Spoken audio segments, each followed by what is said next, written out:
Travel is an interest that never grows old.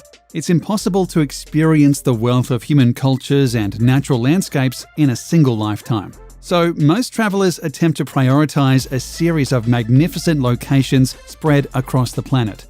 Today, we're looking at the 10 most beautiful places in the world. The Maldives have a reputation as a stellar vacation destination with picturesque beaches and a string of seemingly perfect island paradises. But Vadu Island, part of the Ra Atoll, is easily one of the most jaw-dropping locations on Earth. By day, it looks like any other holiday destination. With a population of only 500, the small island mostly caters to tourists and beachcombers. But at night, something spectacular happens. Through a process called bioluminescence, a population of microscopic plankton turn the ocean bright blue. Bioluminescence indicates that an organism can produce light independently. Stress caused by the movement of the sea and waves leads the plankton to emit light as a defense mechanism similar to some fireflies. The bioluminescent light has an electric blue neon color, radiating further as each wave breaks. The spectacular phenomena is one of nature's rarest events. It's so remarkable, Hollywood decided to feature the glowing shores in Ang Lee's award-winning film, Life of Pi, to illuminate the sea for the lost protagonist. Also known as the Sea of Stars, this occurrence in the Maldives depends on several factors, including the year's climate and the growth of the bioluminescent plankton. Nobody can predict when and where the event will occur. Vadu Island is the most well-known spot, but it can also be viewed on one of the other 1,200 islands in the Maldives under the right conditions.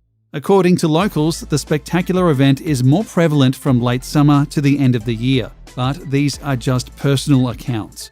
The exact time and location are likely to vary for different islands. Palawan is the largest island of the province of Palawan in the Philippines and the fifth largest island of the country. Although the island is a popular tourist destination, it fulfills the ideal image of an unspoiled tropical environment. With seascapes the equal of any in Southeast Asia and terrestrial and aquatic wildlife, the Philippines' most sparsely populated region is also the most beguiling. As of 2016, the main island of Palawan was rated the most beautiful island in the world, as voted by respective readers of rival travel publications Condé Nast Traveler and Travel and Leisure. It's the second year running that Palawan has won the Condé Nast Traveler Award, as well as the second time in 4 years that it has occupied Travel and Leisure's top spot. Of course, there are no objective criteria to rate the best beach, but Palawan comes extremely close to perfection. It's the most biodiverse island in the Philippines. Due to amazing landscapes and high biodiversity, Palawan Island is known as the last ecological frontier of the Philippines. Environmentalists have insisted that the Philippines government place restrictions on the beach so that it can remain beautiful for generations to come. More than just a blindingly white expanse, the alien landscapes of Bolivia's Salar de Uyuni and its surreal surrounding deserts have become a rightful highlight of the South American tourist trail. An endless sheet of hexagonal tiles dotted with pyramids of salt, Bolivia's salt flats are a dazzling display of nature's magic. Despite the desert dryness, freezing night temperatures, and fierce desert sun, this landscape is not devoid of life.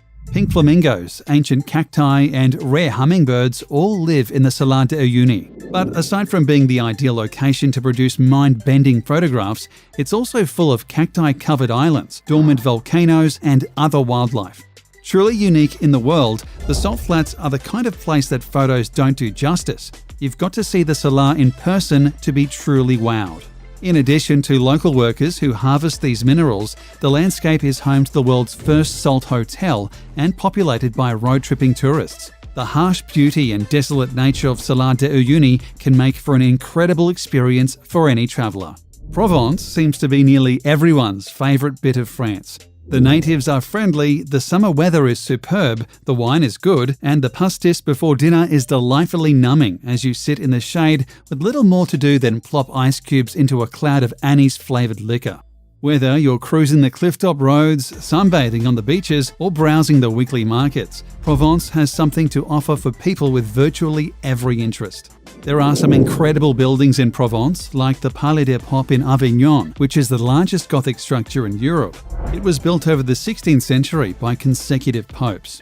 The Notre Dame de la Garde in Marseille, as well as the new Mucem building and Fort Saint-Jean, will take your breath away with their sheer scale and magnificence. And that says nothing of the natural wonders that spread across this enticing French region. The hiking trail between Marseille and Cassis is renowned for its beautiful wildflowers and delicious local products like honey and fruit. One of the planet's most awe-inspiring sights, the Iguazu Falls, are simply astounding. A visit is a jaw-dropping, visceral experience, and the power and noise of the cascades, which are a chain of hundreds of waterfalls nearly 3 kilometers in extension, live forever in the memory. An added benefit is the setting. The falls lie split between Brazil and Argentina in a large expanse of national park, much of it rainforest teeming with unique flora and fauna. Argentina's Iguazu National Park is visited by more than 1 million people every year, most staying for just a day before moving on. But it's worth a longer stay and is also a great destination for jungle beginners. If having to camp among the crawlies puts you off, you can stay in one of a handful of accessible lodges, some of them quite luxurious. The Iguazu Falls are both taller and wider than Niagara Falls. The longest drop in the Iguazu waterfall system is 269 feet, whereas Niagara Falls are only 165 feet tall. In terms of width, the Iguazu Falls are 4 times wider than Niagara Falls. The Grand Canyon is one of the most marvelous natural wonders on Earth. Most scientists believe that the Colorado River began carving the Grand Canyon about 6 million years ago, but a 2012 study contained a real shocker, suggesting that the process may have begun as far back as 70 million years. In all likelihood, the Grand Canyon, as we know it today, started out as a series of smaller canyons 70 million years ago, but the majority of the canyon did not begin to take shape until much more recently. Nearly 40 identified rock layers form the Grand Canyon's walls. Because most layers are exposed through the canyon's 277-mile length, they afford the opportunity to study geological evolution through time. Stargazing in Grand Canyon is a special experience. The clarity of the night skies was recognized in summer 2019 when the park was officially designated as an International Dark Sky Park by the International Dark Sky Association. In preparing for the recognition, the Park Service converted thousands of lights across the park to dark sky compliant options. This is a natural beauty that truly must be seen to be believed. The Plitvice Lakes National Park, Croatia's most popular tourist attraction, was granted UNESCO World Heritage status in 1979. Located roughly halfway between capital city Zagreb and Zadar on the coast, the lakes are a definite must-see in Croatia. Simply said, it's gorgeous in this one-of-a-kind park. Lakes, waterfalls, and cool boardwalk trails all work magically together to create a very unique destination. Around every bend is another beautiful view. Be prepared to exclaim and take lots of photos.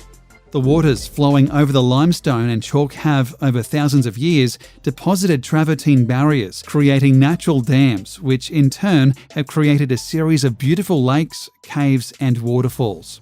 These geological processes continue today. The forests in the park are home to bears, wolves, and many rare bird species. Comprised of 16 lakes and over 90 waterfalls, the Plitvice Lake site is huge and there are loads of trails to explore. There are 22 kilometres of hikes around the lake system alone, with another 36 kilometres of hikes throughout the national park leading off the lakes.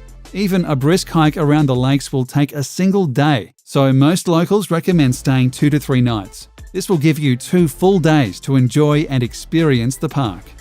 The Burmese pagan kingdom that ruled the ancient temple plain of Bagan in Myanmar was extraordinarily devout. Fervent believers in Theravada Buddhism, the Bagan kings and their subjects built thousands of stupas between the 9th and 13th centuries CE. Modern tourists regard the remaining temples of Bagan as the equal of Angkor Archaeological Park in Cambodia. In 2019, Bagan pulled alongside its Cambodian rival with its belated recognition as a UNESCO World Heritage Site. Rising from the plain's canopy of green are temples, hundreds of them, beautiful, otherworldly silhouettes that were built by the kings of Bagan between 1057 and 1287. As the first rays of the morning sun creep across the parched plain, hundreds of red brick stupas and temple ruins turn a burning gold. It's a scene that has played out day after day for nearly 1,000 years, and watching the sunrise or set over the temple-sprinkled plains of Bagan is as magical today as it ever has been. For many people, Bagan is the very reason they flew to Myanmar. Though tourism is only beginning to proliferate in Myanmar, Bagan is certain to put the country on the map. Lençóis Maranhenses National Park in Maranhão State is one of Brazil's top natural attractions. It's an ecosystem formed of white sand dunes which cover 383,000 acres and look like bedsheets, or lençóis in Portuguese, spread out on the northeastern coast. At first glance, it looks like a picture-perfect desert, miles and miles of sand with almost no vegetation. But it's not a desert. Lençóis Maranhenses gets about 47 inches of rain each year, making it too rainy to be officially considered a desert. From the months of January to June, the area is inundated with torrential rainstorms. Rainwater pools in the valleys between the dunes, creating thousands of crystal-clear lagoons. In July, when the park's lagoons are at their peak, some reach over 300 feet long and 10 feet deep. And although these lagoons exist for only a few months a year, they are not devoid of life. Interconnected lagoons link up with the neighbouring rivers, creating channels for fish to enter the temporary pools. Other fish, like the wolffish, spend the dry season dormant, burrowed far enough under the sand to reach still damp mud. When the wet season comes and the lagoons appear, the wolffish emerge to feed on insects and other fish that make the lagoons their summer home. Swirling orange, yellow, white and brown lunar landscape of this national park is the result of sandstone and mineral deposits that have eroded into odd shapes over the course of millennia. Infrastructure was installed inside the park after it was named a National Geopark in 2011, making it, for better or worse, very accessible to tourists. Wooden stairs and platforms allow visitors to reach the tops of the hills without damaging the delicate landscape and offer views over the coloured strata. Extending along the northern slope of Qilian Mountain in West China, Zhangyi Dangxia National Geological Park in Gansu is best representative of China's colourful Dangxia landform and the largest Dangxia landscape in an arid area with a wide variety of landforms. Undulating fiery red ridges together with amazing multicoloured mountain folds transform the park into an immense sea of fire with rolling waves, earning it the reputation of China's Rainbow Mountains and also one of the top 10 geographical wonders of the world, selected by the National Geographic.